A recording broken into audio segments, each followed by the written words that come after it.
Start చేయండి భారతి గారు. ఓం శ్రీ సాయిరామ్. సర్వదేవత అతీత భగవాన్ శ్రీ సత్యసాయి బాబా వారి పాద పద్మములకు ప్రణమిల్లుతూ పూజ్య గురుదేవుల దంపతులకు అంజలి ఘటిస్తున్నాను.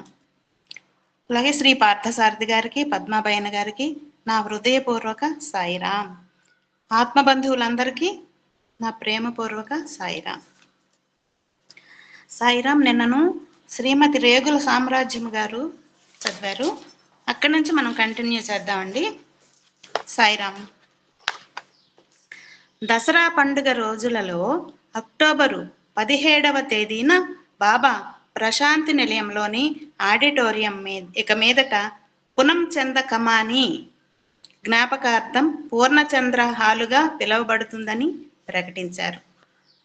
ఆత్మ వికాసాన్ని కలిగించే అనేక శిల్పాలతో, చిత్రాలతో ఆధ్యాత్మిక ప్రకంపనలు కలిగింపచేసే బహు సుందరమైన ఈ ఆడిటోరియం పూనంచంద్ కలల పంట. భగవాన్ అనుగ్రహంతో ఇది రూపుదిద్దుకుంది. అందుచేత ఈ హాలుకు పూర్ణచంద్ర ఆడిటోరియంగా నామకరణం చేశారు బాబా. నవంబర్లో బాబా జన్మదిన వేడుకలు జరిగాయి. జన్మదినోత్సవ వేడుకలకు హాజరైన వేలాది భక్తులను భగవాన్ దివ్య సందర్శనం, అనుగ్రహం, కరుణ, గుర్తింపుతో కూడిన చిరునవ్వు, బాబా స్వహస్తాలతో పంచిపెట్టిన మిఠాయిలు, అన్నింటినీ మించి హృదయంలో ప్రకాశాన్ని చిందించే ఆత్మ సందేశాన్ని అందజేయటం వంటి అపురూపమైన వరాలతో, కానుకలతో అనుగ్రహించారు. పిల్లి చేసిన ఆర్తనాదం. సాయి చరిత్రలో ప్రముఖంగా పేర్కొనదగిన ఆశ్చర్యకరమైన సంఘటన ఒకటి నవంబర్ 23వ తేదీన జరిగింది. అస్సాం రాజధాని అయిన గౌహతి నుండి 60 మంది భక్తులు బాబా సందర్శనార్థమై వచ్చారు. వారు ఒక ప్రత్యేకమైన రైలులో వారం రోజులు ప్రయాణం చేసి బెంగుళూరు చేరుకున్నారు. వెనుకకు వెళ్ళటానికి వారు మరో వారం రోజులు ప్రయాణం చేయవలసి ఉంది.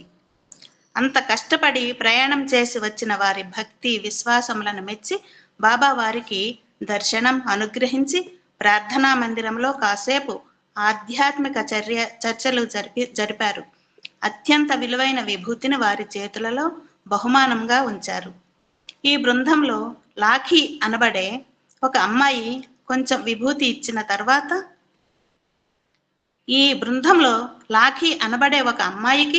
కొంచెం విభూతి ఇచ్చిన తర్వాత రెండవసారి మళ్ళీ కొంచెం విభూతిని ఇచ్చి ఇది పిల్లి కోసం అని చెప్పారు బాబా. ఆ పిల్లి కథ ఇది. ఆ పిల్లి పేరు మింకీ. ఒక రోజున బాగా వర్షం కురుస్తుండగా మురికి కాలువలో పడి ఉన్న ఆ పిల్లిని ఈ లాఖీ కాపాడి ఇంటికి తీసుకువచ్చి వెచ్చటి పాలు పట్టి ఇంట్లో సురక్షితంగా పెంచుతున్నది. నగరంలో ఒక పెద్ద ఆసుపత్రిలో నర్సుగా పనిచేస్తున్న ఆమె సోదరికి పిల్లులంటే ఇష్టం లేకపోవడం వలన ఇలా పిల్లిని తెచ్చి పెంచుతున్నందుకు చెల్లెల్ని కోప్పడి తన అయిష్టతను వ్యక్తం చేసింది. ఒకరోజు రాత్రి వారింటికి విందు భోజనానికై కొందరు అతిథులు వచ్చినప్పుడు ఆ పిల్లి వంటింట్లో చొరబడి చేపలతో తయారు చేసిన ఒక వంటకం నుండి ఒక చేప ముక్కను నోట్లో కరుచుకుని పోయింది. దాంతో కోపం వచ్చిన ఆ అక్క లాఖీని బాగా తిట్టి కేకలు వేసింది. లాఖీ అది సహించలేకపోయింది. పిల్లి మెడ పట్టుకొని లాక్కువచ్చి కర్ర తీసుకుని ఒళ్ళు తెలియని కోపంతో చితక బాధ సాగింది. ఆ అమాయక ప్రాణి బాధతో నొప్పితో గిలగిలలాడుతూ మూలగసాగింది. ఇంతలో ఉన్నట్టుండి గురువారం భజన కార్యక్రమంలో చేసిన దండలతో గోడకు వేలాడుతున్న బాబా చిత్రపటాలు 16 టపటపమని కింద పడ్డాయి. విందుకు వచ్చిన అతిథులు భూకంపం వచ్చిందేమోనన్న భయంతో ఇంటి నుండి బయట మైదానంలోకి పరిగెత్తారు. కానీ లాఖీ అక్కగారు కేవలం బాబా పటాలు మాత్రమే కింద పడటం, మిగిలిన పటాలన్నీ గోడలకు యథాతథంగా వేలాడుతుండటం గమనించింది. ఆ పిల్లిని కాపాడటం కోసం అది బాబా చేసిన సూచనగా ఆమె గ్రహించి వెంటనే చెల్లెలతో, లాఖీ ఆపు, దాన్ని చంపకు, బాబాకు మన మీద కోపం వచ్చింది అంటూ కేకలు పెట్టింది. అప్పుడు లాఖీ మింకీని కొట్టడం ఆపి బల్లపై పడుకోబెట్టి ఆమె సోదరి ఇద్దరూ కూడా దుఃఖంతో కన్నీరు కారుస్తూ వెక్కిళ్లు పెట్టసాగారు. నొప్పుల బాధ తట్టుకోవడం కోసం ఆ పిల్లి ఒకసారి ఒళ్ళు విదుల్చుకోవటానికి ప్రయత్నించింది. అప్పటికి బయటకు పారిపోయిన అతిథులు కూడా లోపలికి వచ్చి పిల్లి పడుతున్న బాధను కళ్ళారా చూశారు. ఇక చూడండి ఆ వింత అద్భుతం. మింకి ఒళ్ళు విదుల్చుకోగానే దాని వంటి జూలు నుంచి సుగంధ పరిమళాలు వెదజల్లుతూ బల్ల మీద కుప్పగా విభూతి రాలింది. ఆ విభూతి పరిమళం భగవాన్ ఆ పిల్లిని అనుగ్రహించినట్లు ప్రకటిస్తుంది. ఇది పిల్లి కథ. ఆ సంఘటన జరిగిన 6 నెలల తరువాత అస్సాం నుంచి కొంతమంది భక్తులతో కలిసి వచ్చిన లాఖీని ప్రశాంతి నిలయం ప్రార్థనా మందిరంలో దయాసాగరుడైన భగవాన్ ఈ విధంగా మింకీని గుర్తు చేసి అత్యంత విలువైన విభూతిని ప్రసాదంగా పంపించి ఆ పిల్లిని అనుగ్రహించారు. ఏమాత్రం మనం దారి తప్పి ప్రవర్తించినా దయతో స్వామి తక్షణమే ఆ తప్పులను సరిదిద్ది ప్రేమతో మనలను కాపాడుతారు. దేశకాల పరిస్థితులు స్వామికి ఏమాత్రం ప్రతిబంధకాలు కావు. ఎక్కడైనా ఎప్పుడైనా ఆయన ఎక్కడ తలుచుకుంటే అక్కడ ప్రత్యక్షమవుతారు. స్వామి ప్రేమకు ఎల్లలు లేవు. అన్ని రూపాలు తనవే. మనిషి అయినా, పశువైనా, పక్షి అయినా, చెట్టైనా ఏదైనా తన అంశమే. కాబట్టి అన్ని జీవులను తన రూపంగానే భావించి ప్రేమించమని బోధిస్తారు. అందరిలోనూ ఉన్నది తానే కాబట్టి బాబా ప్రేమకు ఎల్లలు అవధులు లేవు. 1972వ సంవత్సరం క్రిస్మస్ పండుగ వేడుకల సందర్భంగా క్రీస్తు విశ్వవ్యాపకత్వాన్ని గురించి మరింత విశదీకరించారు బాబా. నేను నా తండ్రి ఒక్కటే అన్న క్రీస్తు ప్రకటన అద్వైత సిద్ధాంతాన్ని ప్రబోధిస్తున్నారు బాబా. అంతేకాక జీసస్లోనూ అందరిలోనూ ఉన్న ప్రాథమిక సత్యం ఒకటే. అందరిలోనూ ఉన్నది ఒక్క క్రీస్తే.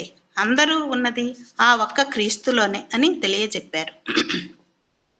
1973వ సంవత్సరం జనవరి 5వ తేదీ బాబా బెంగుళూరులో ఒక సైనికాధికారుల సమావేశాన్ని ఉద్దేశించి ప్రసంగించారు.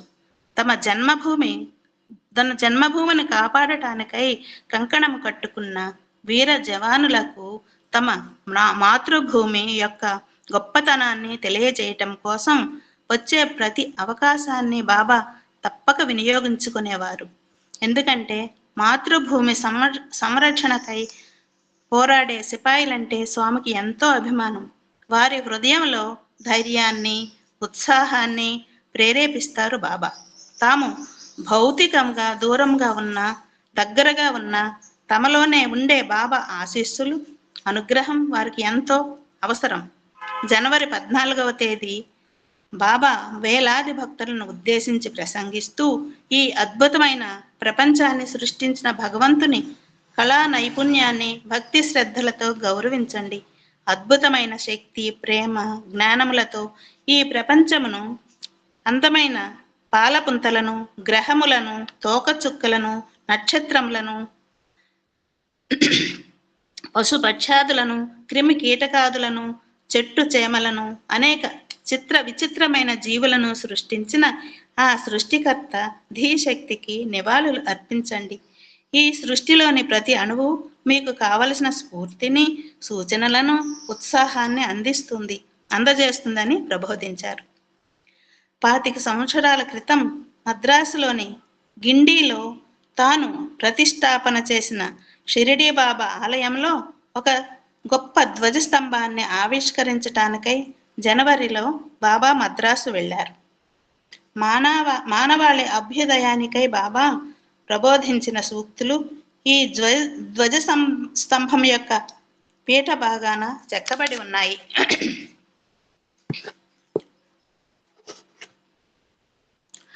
కక్కర హల్లలింగం. ఆ రోజులలో ప్రశాంతి నిలయంలో అప్పటికి నిర్మించబడిన 3 షెడ్లలో శివరాత్రి ఉత్సవాలకు హాజరైన భక్తులతో సగం మందైనా ఉండటానికి చోటు చాలకపోవడంతో భక్తుల రద్దీని తగ్గించటం కోసం బాబా కర్ణాటక సరిహద్దు ప్రాంతాన ఉన్న బందీపూర్ అడవికి మెల్లగా చేరుకున్నారు. కక్రహల్ల ప్రవాహంలోని ఇసుక తిన్నె ప్రాంతంలో చాలా ప్రశాంతంగా ఉంటుందన్న వార్తను ఆ అరణ్య ప్రాంత సంరక్షణాధికారి ఒకడు చేరవేశాడు. అందువలన తమతో పాటు అక్కడికి చేరుకున్న కొంతమంది భక్తులతో కలిసి బాబా వ్యాన్లో ఆ ప్రాంతానికి వెళ్లారు. డజను ఏనుగులతో కూడిన ఒక ఏనుగుల మంద కనిపించి తర్వాత మాయమయ్యింది. వ్యాన్లో నుండి కిందకి దిగి బాబా అక్కడి అడవి రెల్లులోని ఒక రెమ్మను తుంచారు. ఆ గడ్డి పరకలను తుంచి 1.5 అంగుళం పొడవున్న 2 ముక్కలను ఒకదానిపై ఒకటి శిలువ ఆకారంలో ఉంచారు. శిలువ తయారైన పిదప దానిని తెరిచి ఉన్న జాన్ హిస్లాప్ చేతిలో ఉంచబోతూ ఆగి, కాదు, నీకు వేరే ఇంకొకటి ఇవ్వాలి అంటూ ఆ గడ్డి పరకతో చేసిన శిలువను నోటితో ఒకసారి ఊదారు. వెంటనే అది వెండి జీసస్ విగ్రహంతో ఉన్న ఒక కొయ్య శిలువగా మారిపోయింది. ఇది జీసస్ వేయబడిన శిలువ చెక్క మీద ఉన్న జీసస్ యొక్క సరైన ప్రతిమ అని చెబుతూ ఆ శిలువను మోకాళ్లపై కూర్చుని కన్నీరు కారుస్తున్న హిస్లాప్ చేతిలో ఉంచారు. తరువాత అతను ఆ శిలువను పరీక్షింపచేస్తే ఆ చెక్క కనీసం 20 శతాబ్దాల నాటిది అని తెలిసింది. ఆ వెండి ప్రతిమను ఫోటో తీయించి పెద్దది చేయిస్తే అతనికి అంతులేని ఆశ్చర్యాన్ని కలిగిస్తూ చిత్రంలో జీసస్ నుదుటి మీద స్వేద బిందువులు దుర్భరమైన యాతనను భరిస్తూ నురుగు వస్తున్నట్లుగా గుర్తు స్పష్టంగా కనిపించాయి. తర్వాత ప్రవాహపు తీరం చేరి బాబా తనతో కూడా వచ్చిన వారితోనూ అడవిలోని వార్డెన్, రక్షక భటులు, మరి కొంతమంది ఆటవికులతో కలిసి ఇసుక తిన్నెపై కూర్చున్నారు. గుట్టగా పోసిన ఆ ఇసుక దిబ్బలో నుండి 8 అంగుళముల ఎత్తుగల పీఠమును దానిపై ఉంచి 5 అంగుళముల పొడవు 4 అంగుళముల వ్యాసము కలిగిన ఒక స్ఫటిక లింగాన్ని బాబా సృష్టించారు. తాను పూజింపబడే కైలాసం నుండి ఈ స్ఫటికలింగం తిన్నగా ఇలా వచ్చింది. ఆ గంధపు చెక్క, కుంకుమ బొట్టు, బిల్వదళం చూడండి అన్నారు బాబా. ఆ నదీ తీరపు ఇసుక నుండి ఒక షిరిడీ సాయి ప్రతిమను, ఒక లక్ష్మీ విగ్రహమును, ఒక దుర్గామాత విగ్రహమును సృష్టించారు బాబా. ఆశ్చర్యంతో మునకలవుతున్న ఆ భక్తజన సమూహం ఎదుట అంచు వరకు అమృతంతో నిండి ఉన్న ఒక పాత్రను చివరకు సృష్టించారు. ఆ అమృతపు మాధుర్యం, దివ్య పరిమళం ఊహాతీతమైనవి. అక్కడ భగవాన్ చుట్టూ చేరిన భక్తులతో పాటు ఆ ప్రాంతపు గిరిజనులు కూడా స్వామి చేతుల మీదుగా తమ వంతు అమృతాన్ని ప్రసాదముగా స్వీకరించే భాగ్యాన్ని పొందగలిగారు. మరుసటి రోజు ఆ లింగాన్ని బృందావనంలో నుంచి అనేక మంది భక్తులు పూజలో పాల్గొనడానికి అవకాశం కల్పించారు. శివలింగమునకు పవిత్ర అభిషేకం జరుగుతున్నప్పుడు వేదంలోని రుద్రాధ్యాయాన్ని చదివే అవకాశం నాకు లభించింది. ఇంకా గొప్ప విశేషం ఏమిటంటే స్వామి తమ హస్తచాలనంతో హిమాలయాల నుంచి తెప్పించిన పవిత్ర గంగా జలంతో లింగమునకు అభిషేకం చేస్తున్నప్పుడు నాకు కలిగిన అద్భుతమైన అనుభూతి ఎప్పటికీ జ్ఞాపకం వస్తూ ఉంటుంది. ధైర్య సాహసాలకు నిలయమైన దేశం. ఢిల్లీ, పంజాబ్, హర్యానా, హిమాచల్ ప్రదేశ్ ప్రజల ప్రార్థనలను అంగీకరించి భారతదేశ సరిహద్దు ప్రాంతాన ఉన్న మెగా పట్టణాన్ని సందర్శించారు బాబా. మార్చి 15, 16 తేదీలలో స్వామి మెగా పట్టణంలో గడిపారు. 2 లక్షల మందికి పైగా వేచి ఉన్న భక్తులకు దర్శన భాగ్యాన్ని ప్రసాదిస్తూ మురళీధర్ హాస్పిటల్కు ప్రారంభోత్సవం జరిపారు.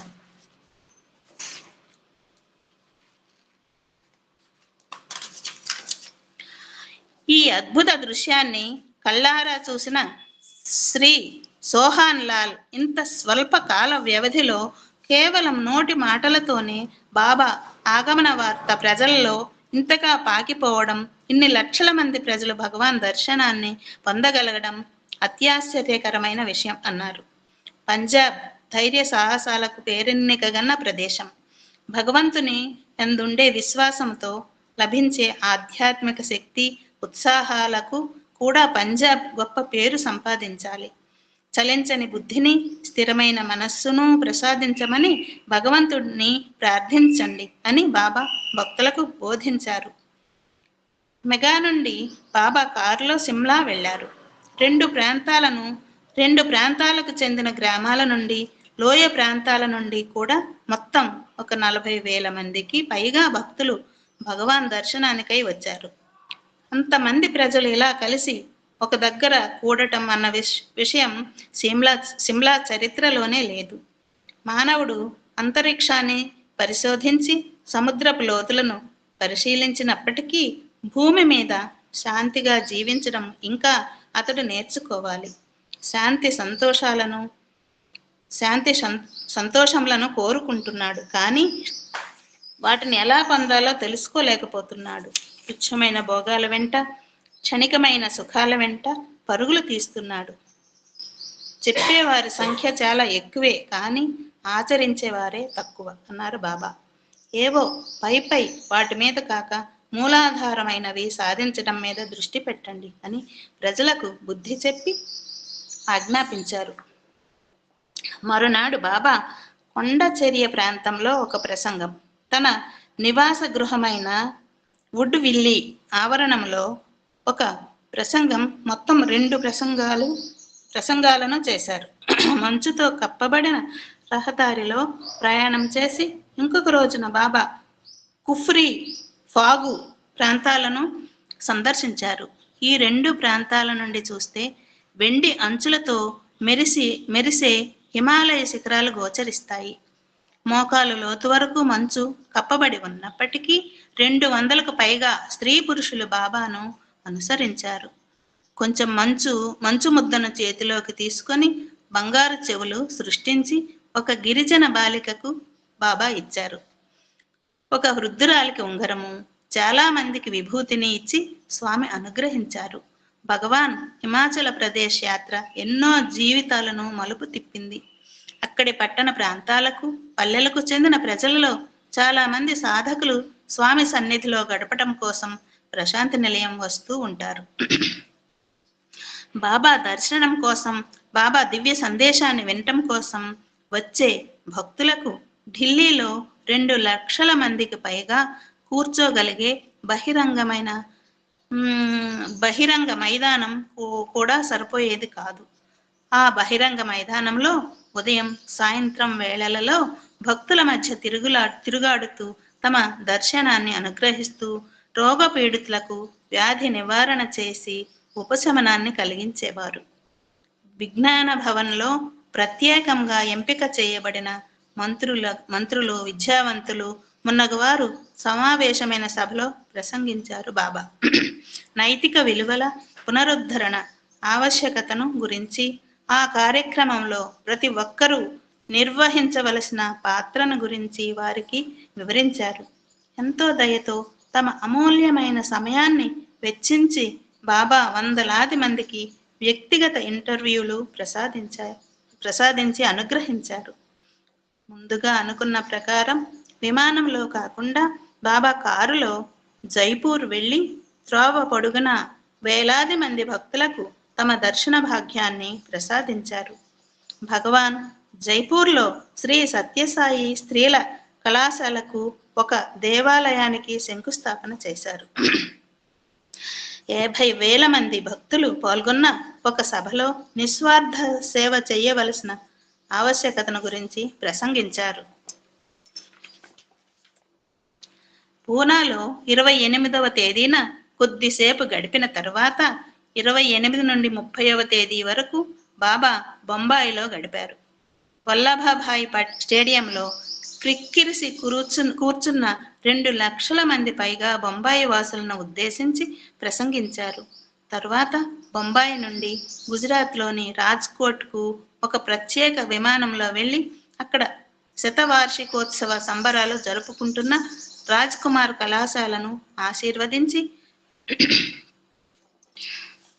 నవానగర్ జామ్ సాహెబ్ స్మృతి చిహ్నంగా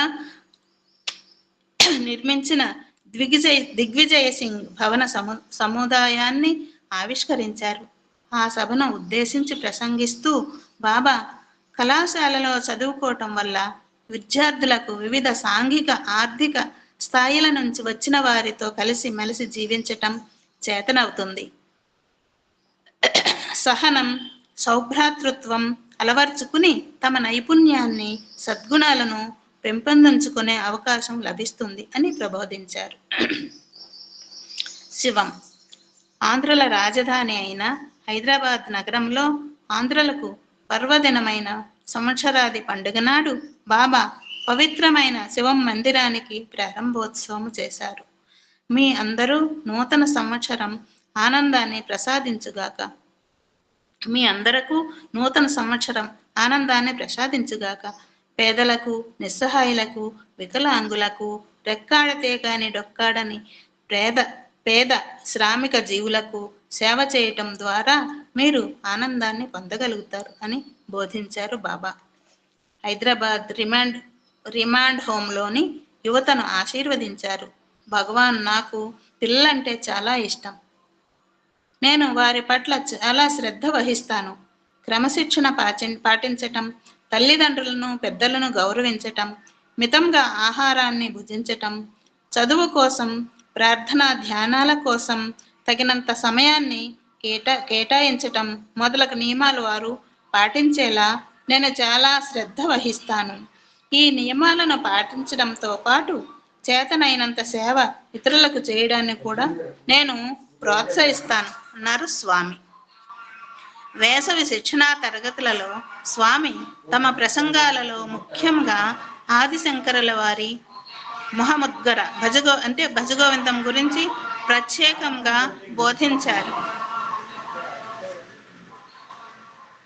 చెవిటి వారి కోసం నడుపబడే కేంద్రీయ విద్యాలయం, సేవా సమితి వారిచే స్వీకరింపబడిన జాలరుల కుగ్రామం, కోలివాడలోని సత్యసాయి సేవా కేంద్రాలను సందర్శించటం కోసం బాబా మరల జూలై మాసంలో బొంబాయి వెళ్ళారు. వర్లీలోని మిల్లు కార్మికుల పిల్లలచే నిర్వహింపబడిన బాల వికాస్ కార్యక్రమములకు బాబా హాజరైనారు. నిర్మాణాత్మకమైన, నిస్వార్థమైన సేవా కార్యక్రమాల ద్వారా త్యాగము, వైరాగ్యము, సన్యాసములను సాధించాలి అంటూ తమ దసరా సందేశాన్ని అందించారు బాబా. ప్రతి పనిని భగవదర్పితంగా చేయండి. ప్రతి ఆలోచన భగవంతుని గురించే ఉండాలని కోరుకోండి. ప్రతి మాట భగవంతుణ్ణి అపారమైన దయకు కృతజ్ఞత తెలుపుకునే మంత్రంలా పలకండి అని ప్రబోధించారు భగవాన్. దసరా ఉత్సవాల సందర్భంగా మీ తల్లిదండ్రులను భగవంతునిగా భావించి గౌరవించండి, పూజించండి. మాతృదేవోభవ, పితృదేవోభవ, ఆచార్య దేవోభవ అని వేదములలో ప్రబోధించబడిన విషయాన్ని బాబా తరచుగా తమ ప్రసంగాలలో విద్యార్థులకు బోధించేవారు. ఎందుచేతనంటే భారతీయ కుటుంబాలలో పెద్దలను గౌరవించే ఈ సత్సంప్రదాయం వేగంగా అదృశ్యమైపోతున్నది అన్నారు బాబా.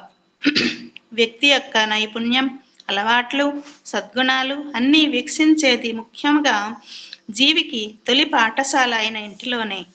భౌతికంగా ఎక్కడెక్కడ తిరిగినా మనస్సు మాత్రం ఆ స్వగృహం నుండే నెలకొని ఉండాలి. మనము కొలిచే దైవ మందిరాలు, మన ఆహారాన్ని అందించే పంట పొలాలు, త్రాగటానికి నీటినిచ్చే నదులు అన్నీ గల మన మాతృభూమిని మనం ఎంతగానో ప్రేమించాలి. పెద్దలను గౌరవించటం అన్న ఈ సత్సంప్రదాయాన్ని తెలియపరచటం కోసం ఉదాహరణగా బాబా తమ సోదరులను, సోదరీమణులను, వారి మనుమరాండ్రు, కుటుంబ సభ్యులందరితో కలిసి తమ జననీ జనకుల సమాధులను సందర్శించి వారికి శ్రద్ధాంజలి ఘటించటంతో తమ జన్మదిన వేడుకలను ప్రారంభిస్తారు. భగవాన్ బాబా ప్రతి పని మనం తప్పక నేర్చుకొని ఆచరించవలసిన ఒక పాఠం. భగవాన్ పావన గోదావరి పవిత్ర గోదావరి నది తీరాన ఉన్న రాజమహేంద్రవరం అంటే రాజమండ్రి పట్టణంలో జరిగిన ఒక మహాద్భుతమైన సంఘటనకు 1974వ సంవత్సరం సాక్షిగా నిలిచింది.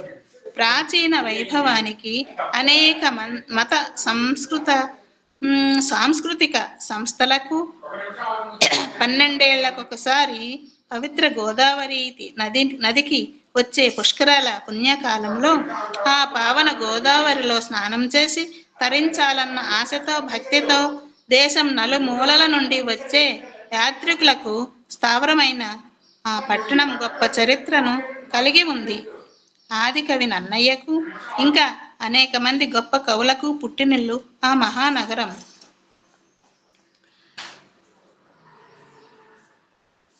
ఆ సంవత్సరం అంటే 1974వ సంవత్సరంలో సత్యసాయి సేవా సంస్థ నిర్వాహకుల అఖిల భారత స్థాయి సమావేశాలు 3 రోజుల పాటు రాజమండ్రిలో నిర్వహించాలని భగవాన్ సంకల్పించారు. 6,000 మందికి పైగా సమితి సభ్యులు, 750 మంది బాల వికాస్ ఉపాధ్యాయులు ఇంకా అనేక మంది ఈ సమావేశాలకు హాజరైనారు. ఉభయ గోదావరి జిల్లాలలోని అన్ని సేవా కార్యక్రమాలకు ఆయుపట్టు వంటిది. ఉభయ గోదావరి జిల్లాలలోని అన్ని సేవా కార్యక్రమాలకు ఆయుపట్టు వంటి వారు స్వామి కారుణ్యానంద. తాను వెతుకుతున్న భగవంతుని సత్యసాయి బాబాలో దర్శించగలిగిన ధన్యజీవి స్వామి కారుణ్యానంద. రాజమండ్రిలో నిర్వహించబోయే ఈ సమావేశాలకు గోదావరి డెల్టా ప్రాంతంలోని ప్రజలందరూ వేల సంఖ్యలో మనస్ఫూర్తిగా హాజరవుతారని, సమావేశాలను జయప్రదం చేస్తారని గట్టి నిర్ణయంతో ఉన్నారు ఆయన. నూతన సంవత్సర ఆగమనానికి ముందుగానే ప్రతి గ్రామం నుండి అనేక మంది యువకులు రాజమండ్రి చేరుకున్నారు.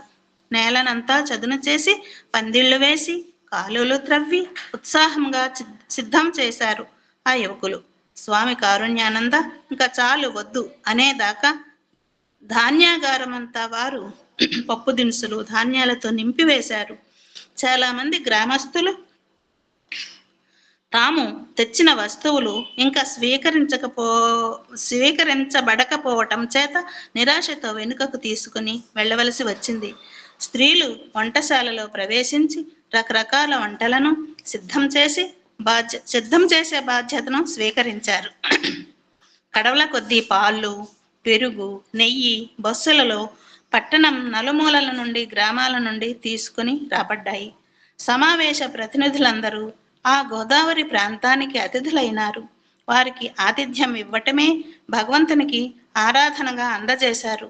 సాయి సందేశం వారి హృదయాలలో ఏ విధంగా వేళ్ళూనుకుని ప్రేమ సేవ అనబడే పుష్పాలుగా ఇది ఎలా వికసించిందో వారి అభిమానం తెలియజేసింది. కార్యనిర్వాహకుల మధ్య అవగాహన, ఏకాభిప్రాయం ఏర్పడి వారి మధ్య సమైక్య భావం నెలకొనేందుకు ధర్మ పునరుద్ధరణకై వారిని శక్తివంతమైన సాధనాలుగా తయారు చేయటం కోసం స్వామి ప్రసంగాలు దోహదం చేశాయి. సాయి ఉద్యమంలో మూలమైనట్టి కార్యక్రమంగా బాల వికాస్ ఉద్యమాన్ని అభివర్ణించి బాబా ఆశీర్వదించారు. కలకత్తా, భోపాల్, పాట్నా వంటి దూర ప్రదేశాల నుండి కూడా 3 రోజులు బాబా దర్శనం కోసమై అనేక మంది యాత్రికులు గోదావరి ప్రాంతానికి వచ్చారు. సాయిరమ్మ, ఇంకా 3 minutes ఉంది సార్. ఇంకా 3 minutes ఉందా?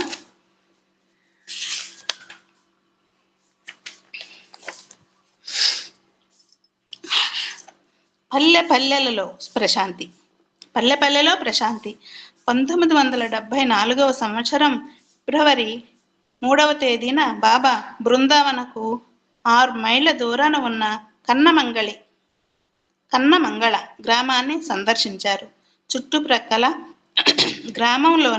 గ్రామాలలోని విద్యార్థులందరూ కూడా తమ తాము స్థాపించే కళాశాలలో విద్యను అభ్యసించి జనతా కళ్యాణానికై సంఘాన్ని పునర్నిర్మాణం చేయటానికై కృషి చేయాలన్న ఉద్దేశంతో తాను ఆ ప్రాంతంలో కళాశాలను స్థాపించానని ప్రకటించారు బాబా.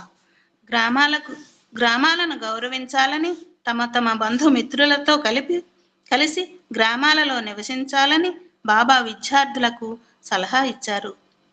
మీ ప్రాంతాలలో బాల వికాస్, సేవాదల్, మహిళా విభాగ్, సేవా సమితి మొదలైన కేంద్రాలను స్థాపించటాన్ని ప్రోత్సహించండి అన్నారు బాబా. ఆ చుట్టుప్రక్కల 10కి పైగా గ్రామాలను బాబా సందర్శించటం చేత కన్నమంగళ గ్రామ పర్యటన నిజంగా చారిత్రాత్మకమైనదిగా చెప్పుకోవాలి. ఆ గ్రామాలలోని దేవాలయాలను పునరుద్ధరించడానికి నీడనిచ్చే షెల్టర్లను ఏర్పాటు చేయటం, పాఠశాల భవనాలను విస్తృతిపరచటం, భూమి లోపలని మంచినీటిని తవ్వించి కుళాయిలను ద్వారా మంచినీటి సరఫరా చేయటం, ఉన్న మంచినీటి బావులను మరింత లోపలికి తవ్వి ఇంకా ఎక్కువ నీరు ఊరేలా చేయటం, ఇలా అనేక కార్యక్రమాలను బాబా నిర్వహింపచేశారు. అక్షరాస్యతను ప్రోత్సహించి ప్రజలలోని చైతన్యాన్ని జాగృతం చేయటం ద్వారా నైతిక పరివర్తనకు బాబా పునాది వేశారు. భారతదేశంలో నెలకొల్పబడిన 4000 సేవా సమితులలోని కార్యకర్తలను ఒక్కొక్క గ్రామం చొప్పున దత్తత తీసుకొని ఆ గ్రామ ప్రజలకు ప్రేమతో, అవగాహనతో సేవ చేయవలసిందిగా బాబా ఆదేశించారు. సత్యసాయి కళాశాలలకు చెందిన పాత విద్యార్థి బృందం సత్యసాయి సామ్రాజ్యం గ్రామాలలో ఈ సేవా కార్యక్రమాలను విస్తృతం చేయడానికి చక్కని సమర్థవంతమైన సాధనంగా రూపొందించిందని అన్నారు. వైద్య విద్యా సదుపాయాల రూపంలో బాబా అనుగ్రహం పుట్టపర్తి చుట్టుప్రక్కల గ్రామాలకు ప్రసరించేది. 1947వ సంవత్సరం శివరాత్రి ఉత్సవాలను భగవాన్ ప్రశాంతి నిలయంలో జరిపించారు. 20,000 మంది భక్తులు కూర్చోవటానికి వీలుగా ఒక షెడ్ అప్పటికి తయారైంది.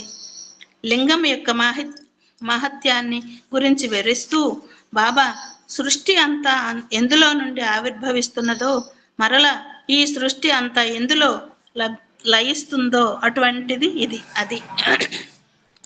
అటువంటి ఆది అంతము లేని లింగం. మరలా ఈ సృష్టి అంతా ఎందులో లభిస్తుందో అటువంటి ఆది అంతము లేనిదే లింగము అని వివరించారు. బాబా లింగోద్భవం కోసం ఆతృతతో, భక్తుల ఉత్సాహాలతో ఎదురు చూస్తూ ఉన్న భక్తులతో నిలయం అంతా నిండిపోయింది. ఇక మరికొద్ది సేపటిలో లింగం ఆవిర్భవించబోతున్నందుకు నిదర్శనంగా బాబా ముఖములో చిహ్నాలు గోచరించేసరికి వేలాది మంది భక్తులు కలిసి ప్రార్థించారు. లింగోద్భవ దృశ్యం తిలకించటం కోసం వారంతా ఆతృతతో ఎదురు చూస్తూ ఉద్వేగంతో ఉచ్చ స్థాయిలో భజనలు చేస్తున్నారు.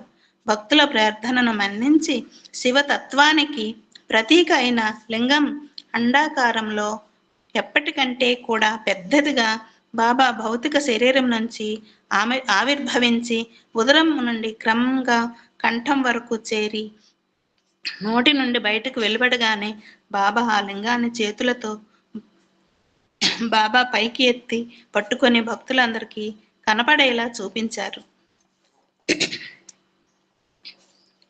సాయిరామ్. సృష్టి స్థితి లయములకు కారణమైన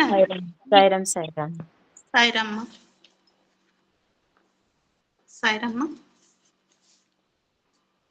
కంక్లూడ్ చేశాను మేడం. సాయిరామండి. నాకు మళ్ళీ అవకాశం ఇచ్చిన స్వామికి, గురువు గారికి నా హృదయపూర్వక ధన్యవాదాలండి. నేనేం చెప్పాలో నాకు తెలియట్లేదు. నాకు అసలు నేను మంచంలో ఉండి నేను ఆపరేషన్తో ఉన్నాను, కదలలేని స్థితిలో కూడా నాకు ఈ గ్రంథాన్ని చదివే అవకాశం ఇచ్చారు. డాక్టర్ గారు అసలు ఎంత వేగం మీరు కోరుకుంటారని అనుకోలేదమ్మా నేను అన్నారు.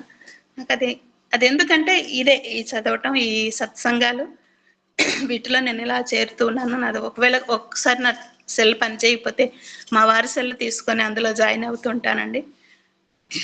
నాకు చాలా సంతోషంగా ఉంది. నాకు ఎంత అదృష్టం అండి, ఇది అదృష్టంగా భావిస్తున్నాను. సాయిరామ్. పద్మ గారు సాయిరామ్ అండి. సాయిరామ్.